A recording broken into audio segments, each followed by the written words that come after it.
ಅವತ್ತು ನನಗ್ಯಾರು ಮಾತಾಡಬಾರ್ದು, ನನ್ ಮೇಲೆ ಅಪವಾದನೂ ಬರಬಾರ್ದು ಅಂತ ನಮ್ಮವ್ರ ಹತ್ರ ಒದೆ ತಿಂದ್ರಲ್ಲ ಸರ್. ಅದೇ ಅಲ್ವಾ ನಾನು ಮಾಡಿದ ತಪ್ಪು. ಅಂಥದ್ರಲ್ಲಿ ನನಗ್ ಬೇರೆಯವ್ರ ಜೊತೆ ಮದ್ವೆ ಅಂದ್ರೆ ನೀವ್ ನೋಡ್ಕೊಂಡು ಸುಮ್ನೆ ಇರ್ತೀರಾ? ನನ್ಗೋಸ್ಕರ ಫೈಟ್ ಮಾಡಿ ನನ್ನ ಸ್ವಂತ ಮಾಡ್ಕೊಳಲ್ವಾ? ರಾಜಲಕ್ಷ್ಮಿ ನನ್ ಪ್ರಾಣ, ಅವಳು ಇಲ್ದೇ ಇದ್ರೆ ನಾನ್ ಬದುಕಲ್ಲ ಅಂತ ನಮ್ ಮದ್ವೆ ನಡೆಯುವವರೆಗೂ ಗಲಾಟೆ ಮಾಡಲ್ವಾ? ನನಗ್ ಗೊತ್ತಿದೆ ಸರ್ ನಿಮ್ಗೆ ನಾನಂದ್ರೆ ಎಷ್ಟು ಪ್ರೀತಿ ಇದೆ ಅಂತ.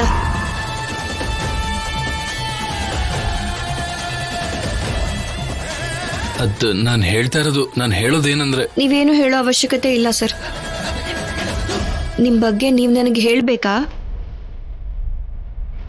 ಆದ್ಯ ಮಾವನ್ ವಿಷಯದಲ್ಲಿ ನಡೆದ ಹಾಗೆ ನಮ್ ವಿಷಯದಲ್ಲಿ ನಡೆಯಲ್ಲ. ಹಾಗಾಗಕ್ ನೀವ್ ಬಿಡೋದು ಇಲ್ಲ. ಮನೇಲಿ ಹೀಗ್ ನಡೀತು ಅಂತ ಹೇಳ್ಬಿಟ್ಟು ಹೋಗೋಣ ಅಂತ ಬಂದೆ. ನನ್ ಮನಸ್ಸು ಯಾಕೋ ಸರಿ ಇಲ್ಲ ಸರ್. ಹೊರಡ್ತೀನಿ.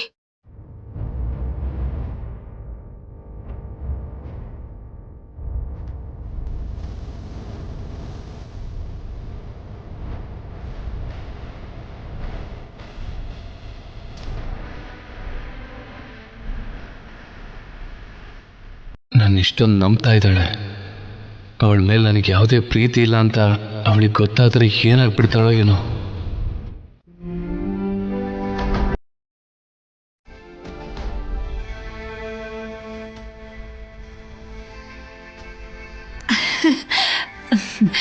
ಶಿವರಾಜು, ಸ್ವೀಟ್ ತಗೊಳ್ಳೋ. ಯಾಕೆ ಯಾಕೆ ಅಂತಿದ್ಯಲ್ಲೋ? ಸೀನು ಮದ್ವೆಗೆ ಮುಹೂರ್ತ ಫಿಕ್ಸ್ ಆಯ್ತಲ್ಲ, ಅದಕ್ಕೆ.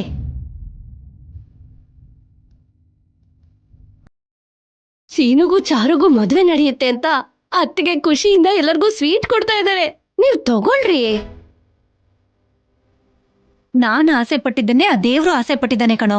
ಅದಕ್ಕೆ ಚಾರು ಜೊತೆನೆ ಮದ್ವೆ ಫಿಕ್ಸ್ ಆಗಿರೋದು.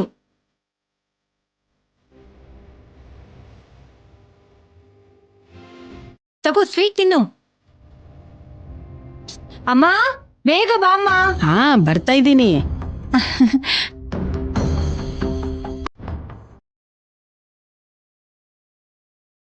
ಅಮ್ಮ, ನನ್ನ ಅದೃಷ್ಟ ನೋಡಮ್ಮ. ನಾನ್ ಹೇಳೋ ಮಾತಕ್ ತಿರುಗ್ಬಿಡೋಳ್ ಬಿಟ್ಟು ನಾನ್ ಹೇಳೋದನ್ನ ಕೇಳೋ ಅತ್ತೆ ಅತ್ತೆ ಅಂತ ಅನ್ಕೊಂಡು ನನ್ ಹಿಂದೆ ತಿರ್ಗೋ ಅಂತ ಸೊಸೆನೆ ಸಿಗ್ತಾ ಇದ್ದಾಳಮ್ಮ.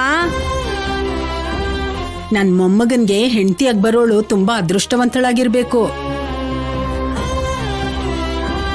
ಅಮೇರಿಕ ತೋರ್ಸೋಳು ಅಲ್ದೇನೆ ತಗ್ಗಿ ಬಗ್ಗಿ ನಡೆಯೋಳು ಅವನ್ಗೆ ಹೆಂಡತಿಯಾಗಿ ಬರ್ತಿದ್ದಾಳೆ. ಅದು ನಿನ್ನ ಅದೃಷ್ಟನೇ ಪದ್ಮ.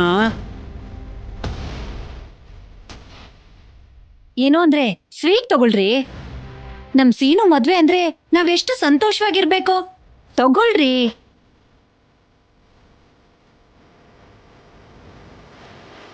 ಸಂತೋಷ ಅಂದ್ರೆ ಒಬ್ರಿಗೆ ನೋವು ಕೊಟ್ಟು ನಾವು ಸಂತೋಷ ಪಡೋದಲ್ಲ.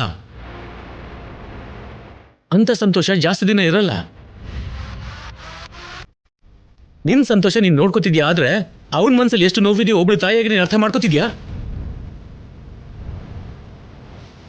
ಇಷ್ಟ ಇಲ್ಲ ಅಂದ್ರೆ ತಿನ್ನೋದಕ್ಕೆ ಇಷ್ಟ ಇಲ್ಲ ಅಂತ ಹೇಳಿ. ಇಲ್ದೇ ಇರೋ ಮಾತುಗಳನ್ನೆಲ್ಲ ಆಡೋದಕ್ಕೆ ಹೋಗ್ಬಿಡಿ. ನನ್ನ ಮಗ ಸಂತೋಷವಾಗೇ ಇದ್ದಾನೆ. ಚಾರುನೇ ಮದ್ವೆ ಮಾಡ್ಕೋಬೇಕು ಅಂತ ಅವನೇ ಆಸೆ ಪಟ್ಟಿರೋದು.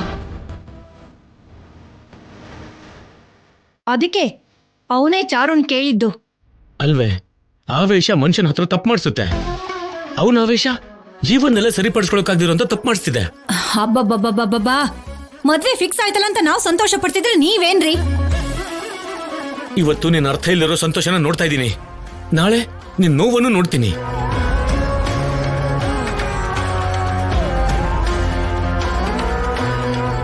ಈಗ್ಲೂ ಕಾಲ ಮಿಂಚಿಲ್ಲ ಕಣೆ. ಅಲ್ವೇ, ಮಕ್ಕಳ ಹಸಿವು ತಾಯಿ ಗೊತ್ತಾಗತ್ತೆ ಅಂತಾರೆ. ಹೊಟ್ಟೆಗಾಗಿರೋ ಹಸಿವು ಕಾಣಿಸೋ ತಾಯಿಗೆ ಮನ್ಸಲ್ಲಿರೋ ನೋವು ಕಾಣಿಸಲ್ವಾ?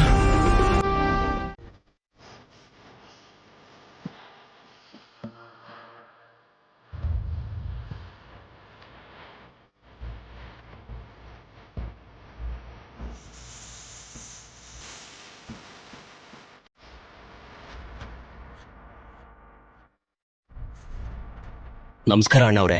ನಮಸ್ಕಾರ. ನಿಮ್ಮನ್ನು ಹುಡ್ಕೊಂಡೆ ನಿಮ್ಮ ಮನೆಗೆ ಹೋಗ್ತಾ ಇದ್ದೆ, ನೀವು ದಾರಿಲೇ ಸಿಕ್ಬಿಟ್ರಿ. ಏನಾದರೂ ಮುಖ್ಯವಾದ ಕೆಲಸದ ಮೇಲೆ ಬಂದ್ರ ನಡೀರಿ, ಮನೆಗೆ ಹೋಗಿ ಮಾತಾಡೋಣ. ಮನೆವರೆಗೂ ಯಾಕಣ್ಣವ್ರೆ, ಮದುವೆ ವಿಷಯವಾಗಿ ಒಂದು ಮಾತಾಡ್ಕೊಂಡು ಹೋಗೋಣ ಅಂತ ಬಂದೆ. ಹೌದಾ? ಸೀನುಗೆ ಮತ್ತೆ ನಮ್ಮ ಮಗಳು ಚಾರುಗೆ ಮದುವೆ ಸಂಬಂಧಪಟ್ಟಂಗೆ ಎಲ್ಲ ಏರ್ಪಾಡು ಮಾಡಿದ್ದೀನಿ.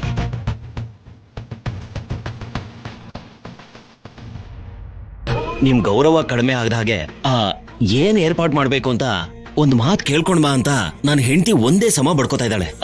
ಅದಕ್ಕೆ ಬಂದೆ ಅಣ್ಣವ್ರೆ. ನಿಮ್ಮ ಹುಡುಗಿ ಜೊತೆ ಮದ್ವೆನಾ?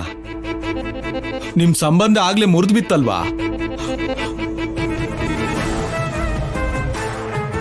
ಸೀನು ಕೊಟ್ಟು ಮದ್ವೆ ಮಾಡ್ತಾ ಇರೋದು ನಿಮ್ ಮಗಳನ್ನಲ್ವಲ್ಲ, ಅಮೆರಿಕಾಯಿಂದ ಬಂದಿರೋಂತ ಜಾನಕಮ್ನವ್ರ ತಂಗಿ ಮಗಳನ್ನ.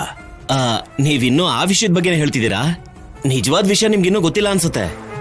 ಆ ಹುಡುಗಿ ಜೊತೆ ಮದ್ವೆ ಬೇಡ ಅಂತ ನನ್ನ ಮಗಳಿಗೂ ಸೀನುಗೂ ಮದ್ವೆ ನಿಶ್ಚಯ ಮಾಡಿದೀವಿ. ಸಂಕ್ರಾಂತಿ ಹಬ್ಬ ಆದ್ಮೇಲೆ ಬುಧವಾರನೇ ಮದ್ವೆ ಮುಹೂರ್ತ ಇಟ್ಕೊಂಡಿದೀವಿ. ನಿಜನಾ? ಇದೇನ್ ರಾಜಾರಾಮ್ ಅವ್ರೆ, ಊರಲ್ಲಿರೋ ಶ್ರೀನುಗೆ ಅಮೆರಿಕಾದಿಂದ ಬಂದಿರೋ ಹುಡುಗಿ ಜೊತೆ ಮದ್ವೆ ಅನ್ಕೊಂಡ್ರೆ ಇದ್ಯಾವಾಗ ನಡೀತು? ಕೆಲವು ಅನ್ಕೊಳ್ದೇ ಇರೋ ಕಾರಣಗಳಿಂದ ಆದ್ಯ ಸೀನು ಜೊತೆ ಮದುವೆ ಬೇಡ ಅಂದ್ಲು. ಅದಕ್ಕೆ ಇವ್ರ ಮಗಳ ಜೊತೆ ಮದುವೆನ ನಿಶ್ಚಯಿಸ್ಕೊಂಡ್ವಿ. ಅದೇನ್ ರಾಜಾರಾಮ್ ಅವ್ರೆ, ಅವತ್ತು ಪಂಚಾಯ್ತಿಲಿ ಆ ಹುಡ್ಗಿಗೋಸ್ಕರನೇ ಅಲ್ವಾ ಈ ಸಂಬಂಧ ಬೇಡ ಅನ್ಕೊಂಡಿದ್ದು. ಇವಾಗ ಆ ಹುಡ್ಗಿನೇ ಮದ್ವೆ ಬೇಡ ಅನ್ನೋದಂದ್ರೇನು? ಬೇಡ ಅಂದ್ರೆ ನೀವ್ ಹೇಗ್ ಸುಮ್ನಾದ್ರಿ? ನಿಮ್ಮನೆ ಹುಡುಗಿ ಅಲ್ವಾ, ಜೊತೆಗೆ ನಿಮ್ ನಾದ್ನಿ ಮಗಳು.